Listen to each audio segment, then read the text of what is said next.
What a Catch, Part 64, a Miraculous Ladybug Fanfiction. If you have not heard the previous 63 parts of this story, you can find a link to them in the description box below.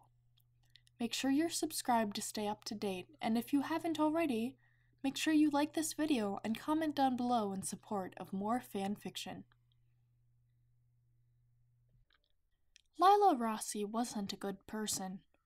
She wasn't a bad person either, but she was willing to cut corners and skimp out now and then when the time came. Rather, she did whatever it takes for the end result. Sure, she messed up in the past, but with those mistakes came experience and self-improvement. Unfortunately, because of those experiences and mistakes, there were several in Paris and the surrounding area who didn't trust her. She got the job done, but at the price of companionship. It didn't mean she couldn't keep a secret. After the night she ran into Adrien Agreste at a bar and took him home drunk, she learned that he was Cat Noir. She's protected his identity ever since. Lila did wave it in his face time and again, but hey, whatever it takes for the end result, right? Adrien Agreste is an endless source of useful information after all. But then again, she wasn't one to help others without reward, so perhaps she has a bit more character development to do. So, with reward in mind, Lila stepped into orange spandex, ready to be a liar one more time. Because there's one more thing the world doesn't know about her. Lila was, and will be, in love with Adrien Agreste until she dies. Because the night he shared his secret with her was the first night she truly felt alive. It was the first time anyone had shown faith in her in over a decade. The block surrounding the park was, of course, surrounded by paparazzi. As Lila pulled her hair into a ponytail and adjusted her mask, she noticed Adrien, dressed as a fake Cat Noir, talking to Hawkmoth on the other end of the blow-up stadium. Interesting. How were they chatting so peacefully, as though they were old friends? It didn't matter. She revved the motorcycle and pulled out, watching the crowd part in front of her. Wearing a mask had its perks. She passed Alia, who was most likely there to report for the Lady blog, and caught her eye. The blogger stared at her, jaw hanging open, as she entered the park. What was her problem? Did she realize it was herself, Lila, under the mask and not the real Miraculous holder? She shrugged and jumped off the motorcycle, letting it run into the fence for dramatic effect. "Hey, boys," she said, flipping hair over her shoulders and crossing her arms as she popped out her hips.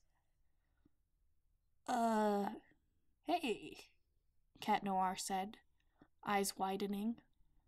"Welcome to the party, I guess." "Is it okay that I'm here?" "Yeah, totally. You'll have to wait on the sidelines, though." "Aw, you won't let me help you, kitty?" She flicked the bell at his neck. "Enough. Let's begin," Hawkmoth said, suddenly 10 paces behind them. "You got it!" Cat Noir grinned, running to the other side of the park. "Hey, Foxy, can you count us down from 10? Lila began. "Just start counting." "I don't have all day," Hawkmoth added. "Even my worst akumatized partners work faster than you." She glared at him and huffed, obviously insulted.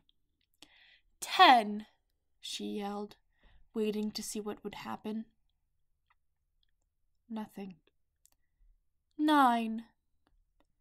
Cat Noir cracked his knuckles as Hawkmoth yawned.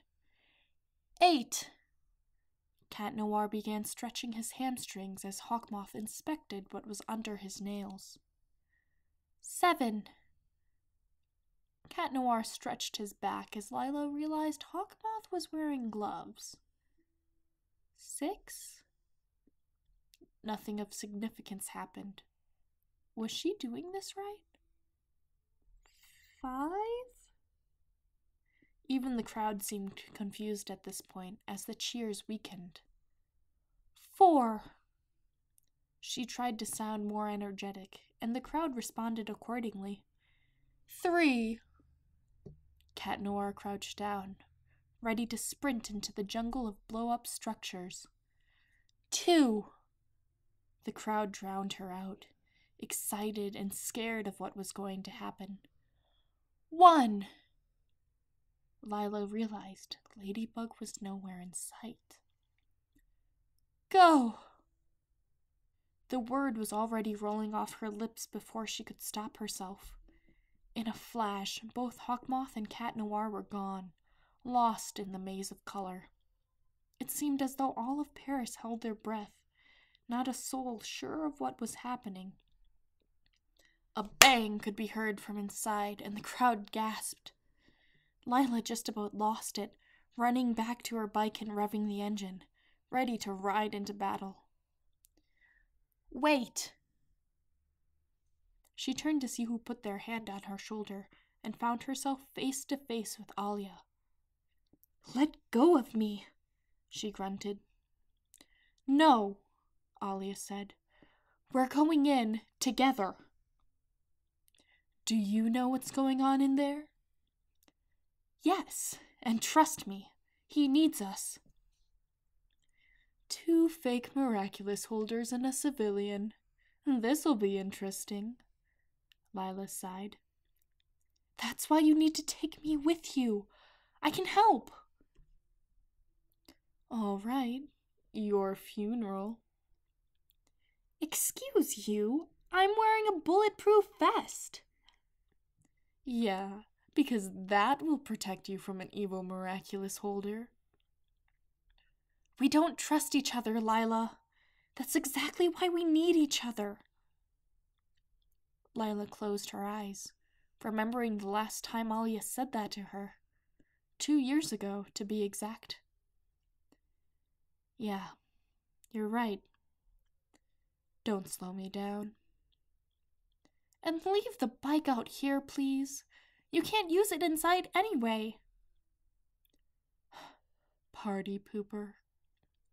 Who could have guessed this unlikely combo? I'm ditching you if he gets hurt. I don't expect anything less. So, looking up toward the unusual inflatable lair, the unlikely duo took their first step together, unknowingly forming a partnership that would last until Hawkmoth, one of Paris's long-term terrorists, was behind bars.